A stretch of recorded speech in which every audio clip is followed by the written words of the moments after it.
Siloto azo chikongo kobeti akani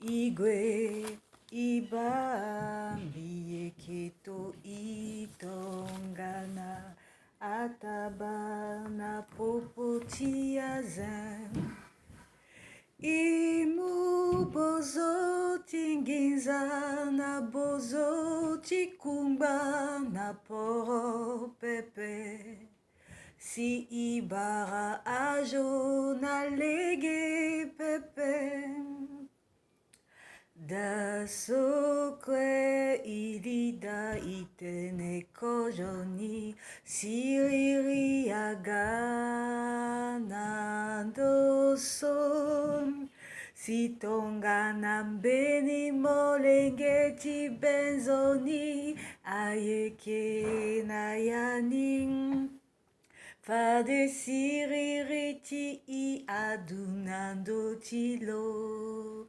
tonga so pepe fade akiri na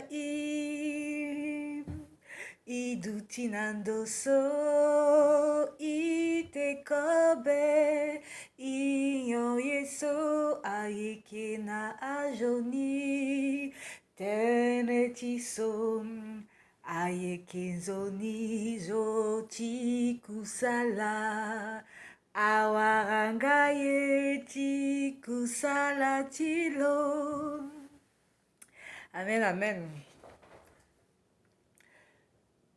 J'ai quelque chose à partager ce soir. En fait, c'est juste une préoccupation. Je me suis préoccupée de quelque chose parce que ces derniers temps, il y a beaucoup de pasteurs qui ont tendance à prêcher et puis qui après à dire qu'il faut donner l'argent, il faut s'aimer. Et il y en a d'autres qui insistent vraiment beaucoup sur ça. Alors, je me suis posé des questions. Vu que la Bible dit aussi qu'au dernier temps, il y aura beaucoup de faux prophètes qui vont venir se faisant passer pour des serviteurs alors que c'était des loups habillés en agneau. Et donc, ça me fait peur aussi, quoi. Donc, je me suis posé quelques questions. J'ai parlé au Seigneur par rapport à ça. J'ai dit, quelle attitude devrais-je avoir par rapport à ce phénomène qui se passe en ce moment? Quelle attitude devais-je avoir? Parce que, en fait, je suis neutre. Je veux juste savoir comment agir par rapport à ça. Je ne condamne ni l'un ni l'autre. Je vais juste savoir que Dieu m'éclaire pour que je puisse savoir comment agir par rapport à ça. Et voilà, dans ma recherche, il a attiré mon attention comme réponse, en fait, sur Matthieu 10. Matthieu 10, à partir du verset, verset 7, en allant. Allez prêcher et dites le royaume des cieux est proche. Guérissez les malades, ressuscitez les morts, purifiez les lépreux, chassez les démons. Vous avez reçu gratuitement, donnez aussi gratuitement. On va lire la suite après. Là, c'est la première partie. La première partie, en fait, ça parle, il s'adresse aux serviteurs, à ceux qui s'en vont pour servir l'Éternel, pour annoncer l'évangile aux extrémités de la terre. Il leur dit, allez, vous allez guérir les malades, vous allez délivrer les gens qui sont oppressés par les démons. Mais vous avez reçu gratuitement, donnez aussi gratuitement. Donc, cela veut dire que le don que nous, on a reçu le don que les serviteurs de Dieu ont reçu de la part du Seigneur était gratuit. Ils n'ont pas payé pour ça. Ils n'ont pas fait des études pour avoir ça. Ça a été donné gratuitement et le Seigneur nous recommande de donner également gratuitement. C'est-à-dire, si quelqu'un a un possédé et qui vient te voir, tu ne vas pas lui dire donne-moi 500 dollars, 500 000 pour que je puisse te guérir. Ça ne se fait pas, c'est contre la parole. Le Seigneur dit qu'il a donné gratuitement. Nous aussi, on doit donner gratuitement. Alors, toi, mon frère, toi, ma soeur, qui a reçu de la part du Seigneur le don de guérison, le don de chasser les démons ou d'évangéliser, quel que soit le don le Seigneur Jésus-Christ a jugé bon de te donner, utilise-le pour délivrer les opprimés, pour guérir les malades. Mais tu ne dois pas imposer à ce qu'on te verse d'abord une somme pour que tu puisses guérir le malade ou que tu puisses délivrer l'opprimé. C'est anti-biblique, c'est contre la parole de Dieu. Tu ne peux pas imposer de l'argent à quelqu'un pour prier pour lui ou bien pour le délivrer. Nous avons reçu gratuitement, nous devons donner également gratuitement. Mais bon, de l'autre côté des choses, les serviteurs de Dieu sont des gens, la plupart du temps, les serviteurs de Dieu servent le Seigneur en plein temps. En plein temps. C'est-à-dire, ils ne travaillent pas, ils ne sont pas dans les business. Eux, leur business, c'est prêcher l'évangile. Soit dans l'église, soit ceux qui vont un peu plus loin dans les quartiers, dans les villes, de ville en ville, de pays en pays. Ils partent partout pour annoncer l'évangile, organiser des séminaires de délivrance et tout ça partout, un peu partout dans le monde, de gagner des âmes. C'est ce qu'ils font de leur vie. Et je pense que ces serviteurs-là, ils sont aussi des humains. Ils doivent manger, ils doivent boire, ils doivent se vêtir, ils doivent trouver un endroit où dormir. On est d'accord? Ce ne sont pas des dieux qui peuvent aller faire un miracle comme ça et puis la nourriture apparaît ou bien une maison apparaît et puis dort. Non, ce sont des humains, ils travaillent. Donc, ils ont besoin que le peuple les soutienne aussi. Nous allons continuer la lecture. Jésus a recommandé aux disciples, il a dit, là, dans la suite de Matthieu 10, verset 9, il a dit, ne prenez ni or, ni argent, ni monnaie dans vos ceintures, ni sac pour le voyage, ni de tunique, ni souliers, ni bâton, car l'ouvrier mérite son salaire. Dans quelque ville ou village que vous entriez, informez-vous si s'y trouvent quelques hommes dignes de vous recevoir et demeurez chez lui jusqu'à ce que vous partiez. C'est que vous demeurez chez la même personne qui vous a reçu là, jusqu'à ce que vous quittiez la ville et pour aller dans une autre ville. Il y a des recommandations que le Seigneur a données. Il a dit ne prenez ni or, ni argent, ni souliers, ni sac. En fait, tout ça là, ça représente les business, les travails, je sais pas moi, les choses qu'un être humain peut faire pour gagner de l'argent. Ne prenez pas ça avec vous. Ça veut dire il vous veut entièrement à lui. Il vous veut entièrement. C'est qu'il veut vous dépouiller de tout, les diplômes, les travail, vos business. Il veut vous dépouiller de tout pour que vous soyez focus seulement sur le travail. C'est que vous prenez rien de vous et vous le servez entièrement. Selon moi, c'est ce que ça veut dire. Et donc, quand vous arrivez dans la ville, que vous vous informez, quoi. Vous vous informez s'il y a un enfant de bonne foi qui est là, qui est digne de vous recevoir, vous rentrez chez lui, chez la personne, et vous demeurez chez la personne jusqu'à ce que vous quittez la ville pour aller dans une autre ville. Et donc, les serviteurs de Dieu, pour ils soient concentrés à faire le travail proprement, il leur faut se dépouiller de tout, quoi. Par exemple, si quelqu'un quitte l'Afrique et vient aux États-Unis pour organiser un séminaire par exemple, de délivrance et tout comme ça, il doit être focus. Il ne peut pas venir avec d'autres business à la tête que voilà, ok, je dois voir le ministre de commerce parce que je dois installer un business ici et tout ça. Non, il ne peut pas être focus. Le Seigneur ne veut pas de ça. Il veut que la personne se focus et fait exactement, se concentre en jeûnant, en priant et pour réussir la mission qu'il est venu faire. Et donc, vous voyez, c'est compliqué pour les serviteurs qui vont de ville en ville pour prêcher la parole. Et donc, ils ne doivent rien prendre. Les diplômes, les business, les commerces, le travail, ils ne doivent rien prendre. Ils doivent focus pour faire le travail que Jésus leur demande. Et donc, la parole dit que l'ouvrier mérite son salaire.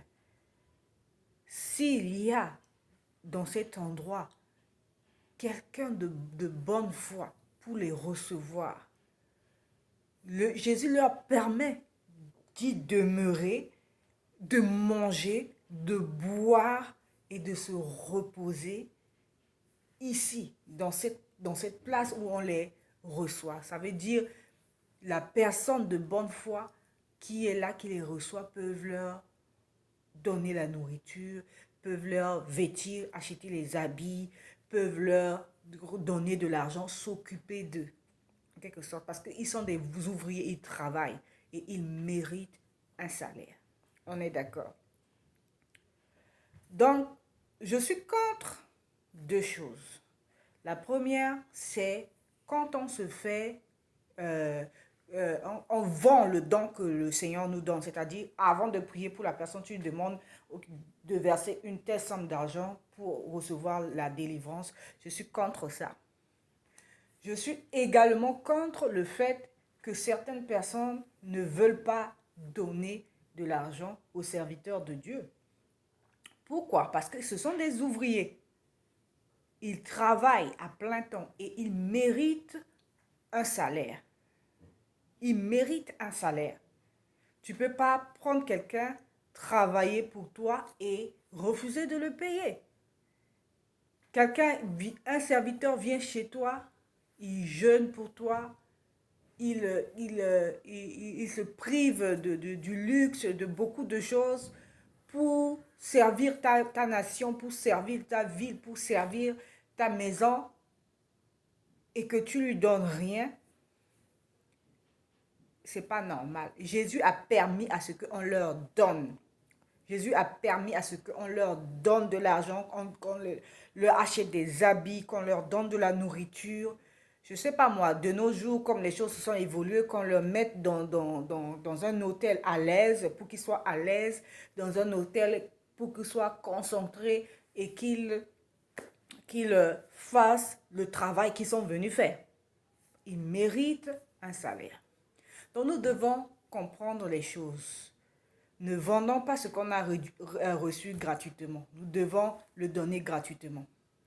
Et d'autre part, les enfants de Dieu doivent soutenir les serviteurs de Dieu. Les enfants de Dieu doivent s'occuper des enfants de Dieu. Parce qu'en faisant cela, nous attirons la bénédiction de Dieu. La bénédiction de Dieu. Nous attirons la bénédiction de Dieu sur notre... Quand nous allons lire dans Luc 10, la même chose, mais dans Luc 10, verset 3, en descendant, c'est plus explicite. Il dit, partez, voici, je vous envoie comme des agneaux au milieu des loups. Ne portez ni bourse, c'est-à-dire tout ce qui s'agit d'argent, quoi. Vos business, les trucs qui peuvent vous emmener de l'argent. Ne portez ni bourse, ni sac, ni souliers, et ne saluez personne. C'est-à-dire, vous devez rester focus pour aller faire le travail. Dans quelque maison que vous entriez, dites d'abord que la paix soit sur cette maison. Quand vous arrivez, vous annoncez la paix. Et s'il se trouve là un enfant de paix, votre paix reposera sur lui. Sinon, elle reviendra à vous. Demeurez dans cette maison-là, mangeant et buvant ce qu'on vous donnera, car l'ouvrier mérite son salaire. Et le Seigneur recommande à la suite de n'allez pas de maison en maison. Ça veut dire n'allez pas ici, là-bas, là-bas, ici, qui est mondé, là-bas, non. Vous restez sur place. Parce que quand vous allez ici, là-bas, là-bas, ici, c'est comme ça que les gens interprètent que vous êtes des mendiants, vous êtes venus escroquer de l'argent et tout ça. Restez sur place. Dans quelque ville que vous entriez et l'on vous recevra, mangez ce qui vous sera présenté.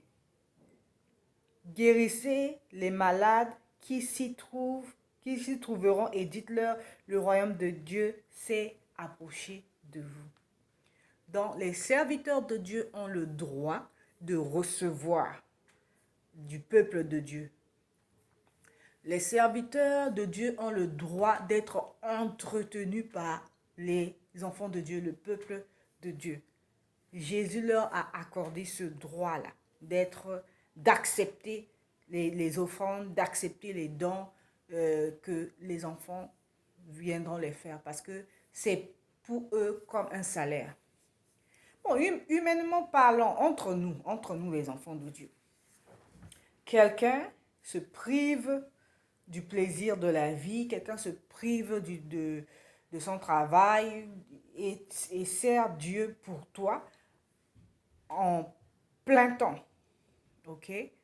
Et il vient, il te guérit au nom de Jésus, il te délivre au nom de Jésus.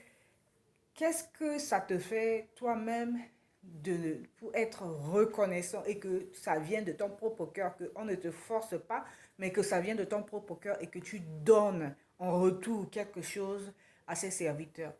C'est la même chose quand tu vas consulter les psychologues. Ils sont là, ils t'écoutent ils calculent pendant 1 heure du temps, ils te facturent tel montant d'argent. Mais le pasteur peut prendre toute une nuit à écouter tes pleurs, tes gémissements, tu lui racontes ce qui t'est arrivé, tes douleurs, il pleure avec toi. Non seulement il pleure avec toi, il te soutient moralement en te donnant des versets bibliques qui peuvent te remonter et te ramener la foi.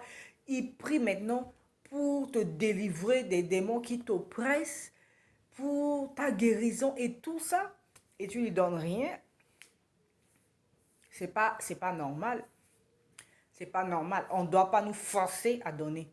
C'est parce que certains enfants de Dieu sont tellement avares que d'autres serviteurs de Dieu sont devenus comme ça. Ils inventent des prophéties. Ils sont obligés de forcer un peu les choses pour que les enfants de Dieu leur donnent de l'argent parce qu'ils ont besoin de manger. Ils ont une famille, ils ont des enfants. Nous, on part au travail, on travaille et puis on revient. Mais eux, ils passent leur temps pour prier pour nous évangéliser. Ils sont disponibles au moment où on a besoin d'eux, on les appelle, on passe à l'église, on expose nos problèmes. Ils sont là, ils nous écoutent et nous donnent des conseils.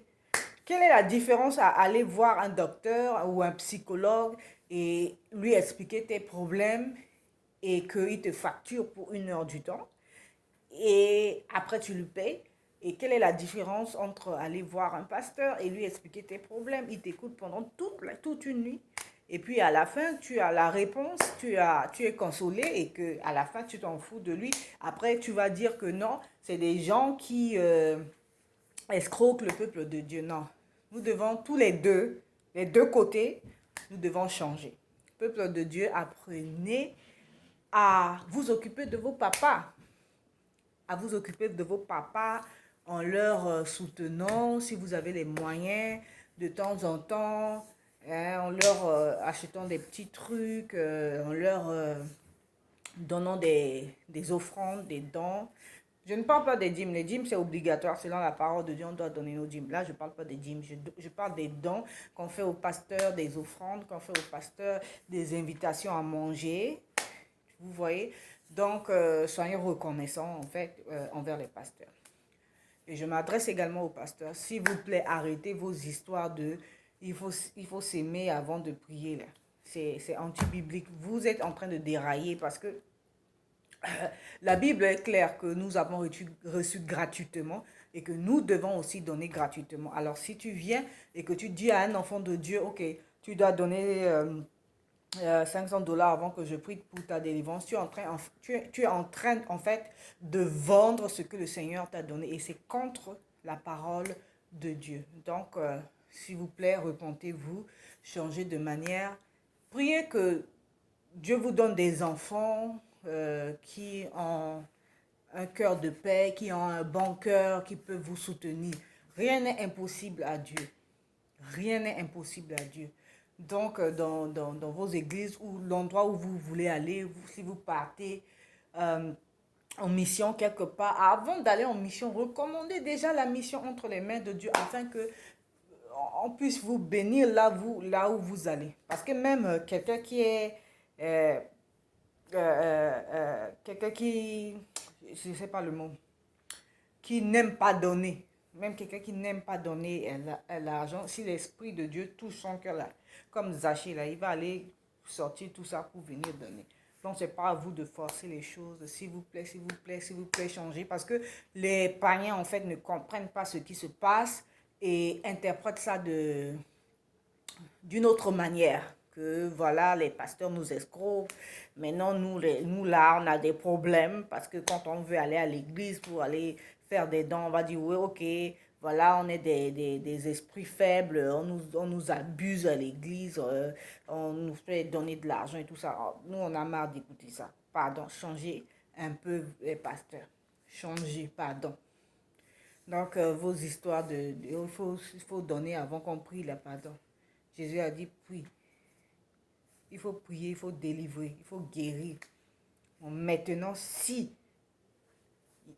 quelqu'un de paix, digne, d'autres versions, il a dit quelqu'un de paix, d'autres versions, il a dit digne, quelqu'un de digne.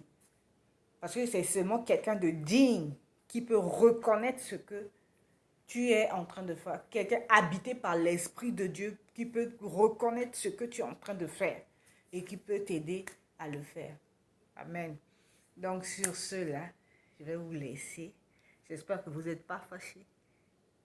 Pardon si je vous ai offensé. Pardon, pardon.